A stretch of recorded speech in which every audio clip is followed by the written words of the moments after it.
Please pray for Ava.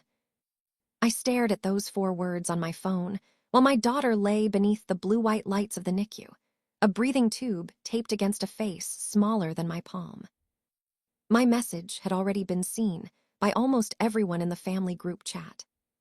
Nobody answered. Then my Aunt Patricia finally did. A photograph appeared on the screen. She was standing beneath crystal chandeliers in a floor-length ball gown, smiling beside a banner for her charity gala. So sorry, sending positive vibes, big fundraiser tonight. Before I could process it, replies started pouring in. You look gorgeous, Patricia. What an incredible event. So proud of everything you do. I looked from those messages to my premature daughter fighting to breathe 20 feet away. Not one person asked whether Ava was stable. Not one person asked whether Ethan and I needed anything. And that night, while my entire family celebrated Patricia for caring about strangers, nobody came to the hospital for us. I had delivered Ava 12 weeks early after an emergency C-section at 28 weeks. Everything had happened so quickly that I barely remembered being wheeled toward the operating room. 1 minute, Ethan had been squeezing my hand while a doctor explained that Ava's heart rate was dropping. The next, I woke up asking the same question repeatedly. Is she alive? She's alive, Ethan kept saying. She's in the NICU. By the time they finally wheeled me down to see her, I had been awake nearly 48 hours. I was a neonatal intensive care nurse. I knew what every alarm meant. I knew why every wire was attached. I knew what complications could appear without warning. That knowledge didn't comfort me. It terrified me. Ava's fingers curled weakly around the tip of mine. Ethan stood beside the incubator, holding 2 untouched coffees. Someone will come tomorrow, I whispered. He didn't answer. Tomorrow came. Nobody came.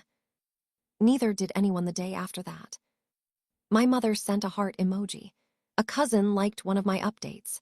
Patricia continued posting photographs from fundraising dinners and donor events. By the 2nd week, I stopped expecting footsteps outside Ava's room. By the 3rd, Ethan stopped asking whether anyone had called. By the 5th week, the NICU had become our entire world. One evening, while Ava underwent another procedure, I walked downstairs to the hospital cafeteria and sat alone with a bowl of soup I couldn't eat. I had muted my phone earlier. When I finally turned the sound back on, the screen froze me in place. 62 missed calls. Then I saw Daniel's message. Pick up, it's bad. My younger brother answered on the first ring. Daniel, what happened? There was shouting behind him. Then his voice dropped to a whisper. Natalie, Patricia's charity just got raided. I stood so quickly that my chair scraped across the cafeteria floor. What are you talking about? I asked. Daniel lowered his voice even more. Federal investigators showed up this morning. They walked into the foundation office with boxes and computers. Nobody knows everything yet. For several seconds, I couldn't answer. Patricia. The same Patricia who gave speeches about honesty. The same Patricia who reminded everyone that integrity is doing the right thing when nobody is watching. The same Patricia our family treated like she could do no wrong. That doesn't make any sense, I finally said. I know, Daniel replied.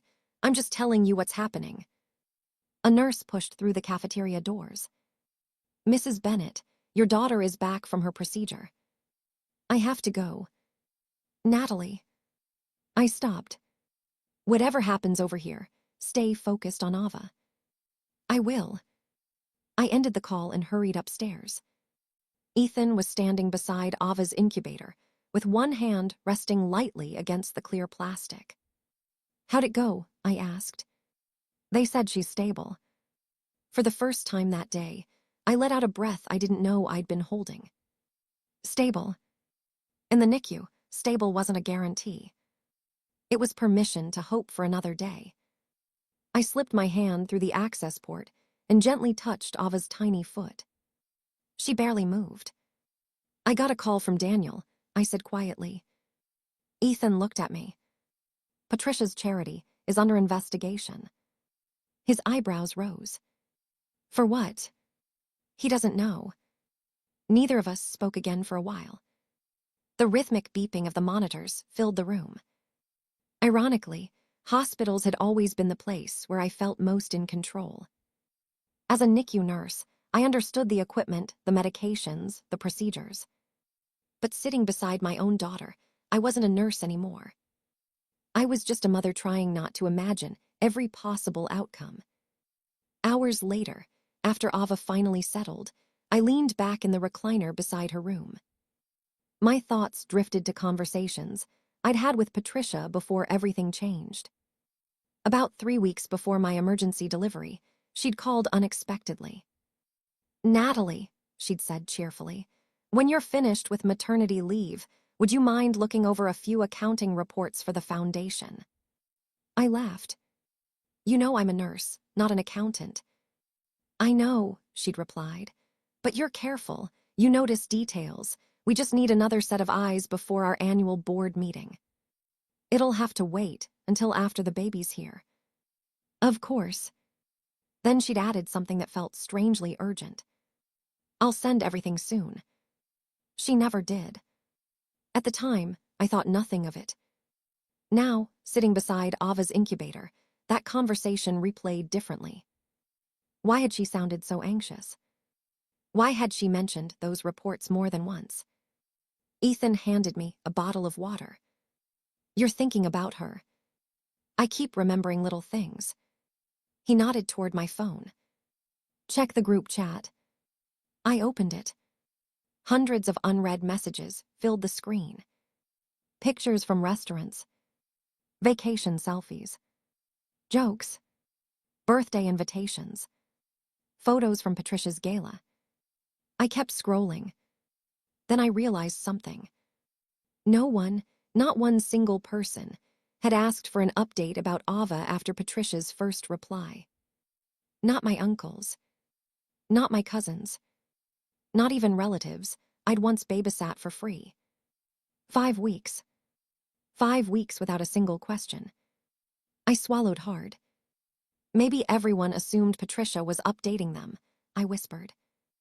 Ethan looked directly at me. "No." I frowned. "She told everyone you needed space." "You don't know that." "I know people." He folded his arms. "This wasn't forgetfulness, Natalie." "What are you saying?" "They made a choice." His words settled heavily between us. For the first time, I wondered if Patricia had done more than ignore my message. What if she'd quietly shaped everyone else's response too? Before I could call anyone to find out, my phone buzzed. One new voicemail. Patricia Bennett. I pressed play. Her calm voice filled the room. "Natalie, I think we should talk before you hear the wrong version." The recording ended. I stared at the screen. What wrong version was she talking about? I listened to Patricia's voicemail 3 more times before deleting it. Not because I believed her. Because every time I heard her calm, measured voice, I became more certain she wasn't calling to ask about Ava.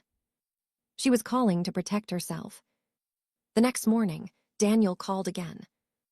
"Patricia wants everyone at her house this afternoon." I looked through the NICU window at Ava, sleeping beneath the soft glow of the incubator. "I can't leave." "You won't be gone long," Daniel said. "Mom and Dad are staying here with Ethan for a couple of hours." I hesitated. For 5 weeks, almost nobody had shown up. Now suddenly, everyone wanted to meet. Something had changed. "I'll come." Patricia lived in the largest house anyone in our family had ever owned. Luxury cars lined the circular driveway. Normally, family gatherings there felt warm and welcoming. This one felt like a courtroom. Relatives stood in small groups whispering. Nobody hugged me. Nobody asked how Ava was doing. Patricia walked in wearing a cream-colored designer suit instead of her usual elegant dresses. She smiled as though she were hosting another charity event. Natalie, she said warmly, I'm glad you came. I almost didn't. We have some misunderstandings to clear up. Daniel quietly rolled his eyes from across the room. Patricia waited until everyone had taken a seat before speaking. You've probably seen the news. A few relatives nodded nervously. She clasped her hands together. The investigators are reviewing routine paperwork. That's all this is. Nobody challenged her. She continued confidently. Unfortunately, people love creating scandals around successful charities. Then her eyes settled on me. And Natalie, you've been under tremendous stress. I frowned. What does that have to do with anything? I've told everyone that you needed peace while Ava recovered. She smiled gently. The last thing you needed was dozens of relatives visiting the hospital. Several family members nodded in agreement. My stomach dropped. She hadn't forgotten about me. She had been speaking for me. I slowly looked around the room. Can I ask everyone one question? Nobody answered. Who decided nobody should visit Ava? Silence. People exchanged uncomfortable glances. Finally, my cousin Melissa cleared her throat. Aunt Patricia said, you didn't want visitors. Another aunt added quietly, she told us doctors were limiting guests. My uncle spoke next. She said Ethan asked everyone to wait. I looked around the room in disbelief. That never happened. The room became painfully quiet. Patricia spoke before anyone else could. I was trying to protect you.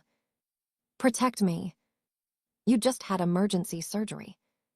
I asked for prayers. And I gave them. I asked for family. Her smile disappeared. I reached into my purse and pulled out my phone. I sent one message. I opened the family group chat. Read it. Nobody moved. I read it aloud myself. We're in the NICU. Please pray for Ava. I lowered the phone. Where does that say we wanted to be alone? Nobody answered. I looked at each face around the room.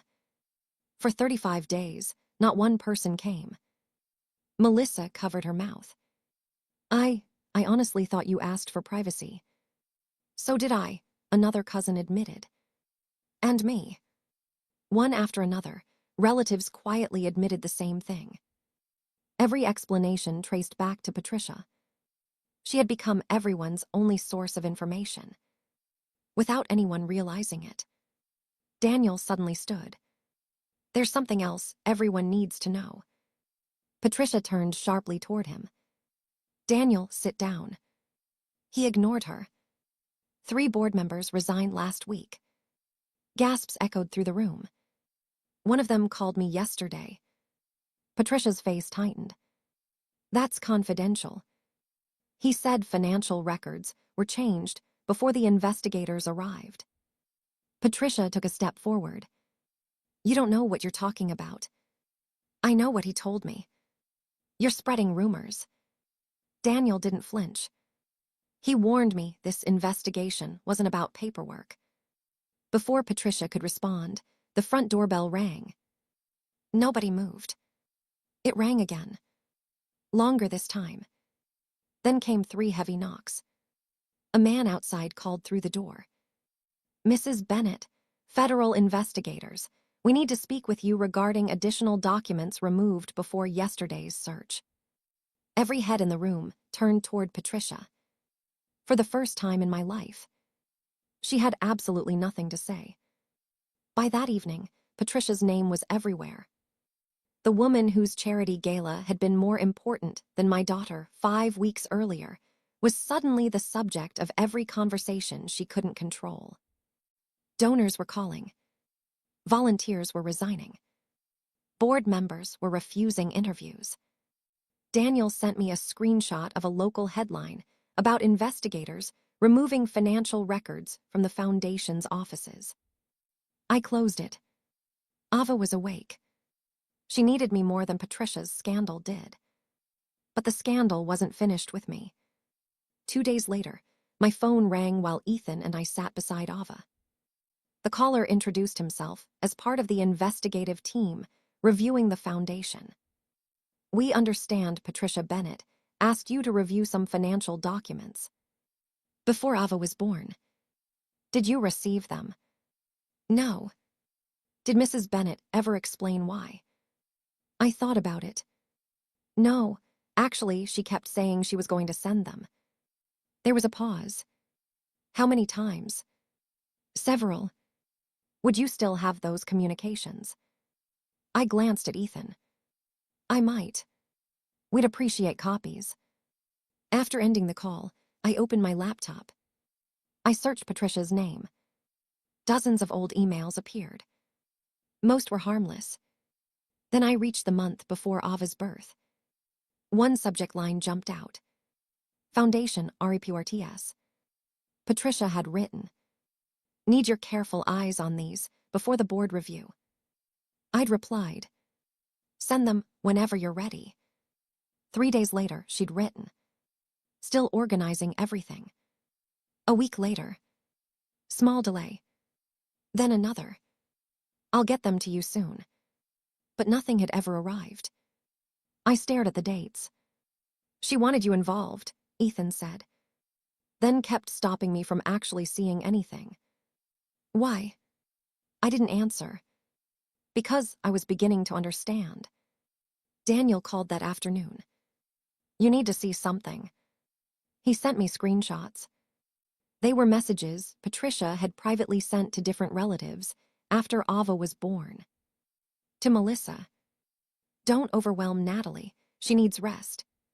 To my uncle, "Hospital visits aren't a good idea right now."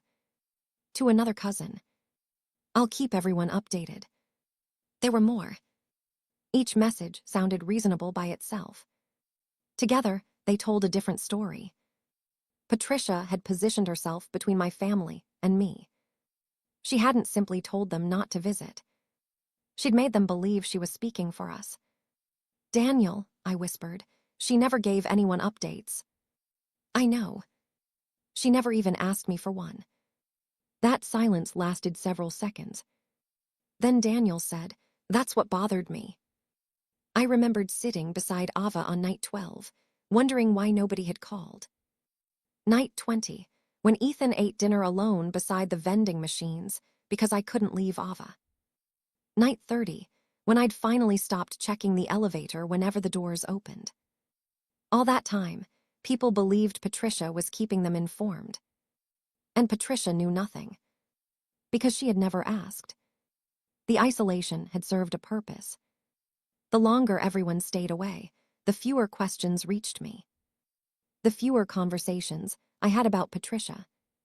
The less likely anyone was to mention the problems developing inside her foundation. It didn't prove why she'd done it. But the pieces were no longer scattered. They were beginning to form one picture. The following afternoon, Ava was sleeping against my chest during skin-to-skin care when my phone vibrated. Daniel again. I almost ignored it. Then I saw his message. "Call Emmy now." I answered quietly. "What happened?" His voice sounded different this time. No panic. Just disbelief. The investigators recovered the records Patricia removed. I instinctively tightened my arm around Ava. And Daniel exhaled. They found exactly what they were looking for. Daniel's words echoed in my head long after the call ended. They found exactly what they were looking for. For the first time in weeks, I wasn't wondering what Patricia was hiding. I was wondering how many lives she'd damaged trying to hide it. 3 days later, investigators released enough information for the truth to become impossible to deny. The Foundation's books hadn't simply contained accounting mistakes. For months, restricted donations had been moved into unrelated operating accounts to make fundraising numbers look stronger. Financial reports presented to board members had been altered. Several expense approvals had been signed despite internal objections from staff. The investigators made one point especially clear. Patricia hadn't personally taken every missing dollar.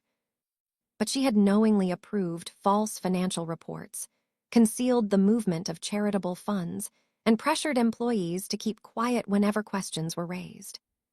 The image she'd spent years building collapsed in a matter of days. News stations that had once interviewed Patricia about generosity now reported on subpoenas and financial misconduct. Major corporate sponsors suspended their partnerships. Community leaders quietly removed her from advisory boards. Within a week, Patricia resigned as chair of the foundation. Within 2 weeks, several longtime donors publicly withdrew their support. Civil lawsuits quickly followed against the foundation, while criminal charges focused on senior financial officers who had directly falsified records. For the first time in my life, Patricia couldn't control the story. Facts were speaking louder than reputation. The scandal spread through our family just as quickly. Only this time, nobody waited for Patricia to explain it. Melissa called me first. "I owe you an apology." "You don't owe me one because of the investigation." "No," she said softly. "I owe you one because I believed someone else instead of calling you myself." I closed my eyes. I kept thinking someone would walk through those NICU doors. I know. I waited every day. She began crying before I did. Over the following weeks, more relatives reached out. My uncle stopped by the hospital carrying homemade soup. "I should have been here sooner." "You should have." He nodded. "I have no excuse." Another cousin admitted she had almost visited during the second week, but changed her mind after Patricia insisted the doctors weren't allowing visitors. Each conversation hurt. Not because they were apologizing. Because every apology confirmed that our loneliness had been preventable. One phone call. One visit. One person willing to ask me instead of Patricia. That was all it would have taken. Not everyone accepted responsibility. A few relatives insisted Patricia had only been trying to help. Others argued the investigation had nothing to do with what happened in the NICU. I stopped debating them. For 5 weeks, my daughter had fought for every breath she took. I wasn't wasting another breath defending my own experience. Family, I realized, wasn't measured by who shared your last name. It was measured by who showed up when your world was falling apart. A month later, Patricia asked if we could meet privately. Against Ethan's advice, I agreed. We met in a quiet coffee shop. She looked older than I remembered. The confidence that used to fill every room had disappeared. "I never wanted you to feel abandoned," she said. I stirred my coffee without looking up. "You did. I thought keeping people away would reduce your stress. You never asked what I needed. I was trying to manage everything." "No," I replied calmly. "You were managing your own problems." She lowered her eyes. "I made mistakes." I finally looked at her. "Mistakes are forgetting a birthday." She said nothing. 5 weeks passed. Silence. My daughter spent 35 days in intensive care. She swallowed hard. Not one person from our family walked into that NICU. "I know." "No," I said quietly. "Now you know." There was nothing else left to say. I stood, wished her well, and walked away. Not because I had forgiven her, because I no longer needed anything from her. 7 weeks later, the day finally came. The nurses gathered around Ava's incubator one last time. Someone carefully removed the final monitor. Another nurse smiled at me. "You get to take your little girl home." As I buckled Ava into her car seat, I cried harder than I had the day she was born. This time, they weren't tears of fear. They were relief. When we walked through our front door, Daniel was waiting with dinner. Melissa had stocked our refrigerator. My uncle had already assembled the nursery furniture Ethan never had time to finish. The people who had earned a second chance showed it through actions instead of words. The others quietly disappeared from our lives. Months later, I returned to the NICU, Not as a frightened mother, but as a nurse again. Only I wasn't the same woman who had left. Whenever I cared for parents sitting alone beside an incubator, I stayed an extra few minutes. Sometimes they needed medical answers. Sometimes they just needed another human being. I also began volunteering with organizations that supported families of premature Bobbies, delivering meals, arranging transportation, and sitting with parents who had nobody else. I couldn't change what happened to me, but I could make sure someone else didn't spend 5 weeks believing they had been forgotten. On Ava's first birthday, our living room looked very different from the crowded family holidays I'd grown up with. There were no extravagant decorations, no speeches, no photographers, just the people who had proven, through their choices, that they belonged there. Daniel laughed as Ava smeared frosting across his face. Melissa chased balloons around the room, while Ethan pretended to referee. The house was smaller than the gatherings Patricia used to host, but it had something those parties never did. Peace. As Ava took her first wobbly steps toward me, I knelt down and caught her in my arms. For a moment, all I could hear was her laughter. 5 weeks in the NICU had taught me that the loudest promises often came from the people who vanished first. The quietest acts of love came from the people who simply showed up. And from that day forward, I never measured family by who answered a group chat. I measured it by who walked through the hospital door,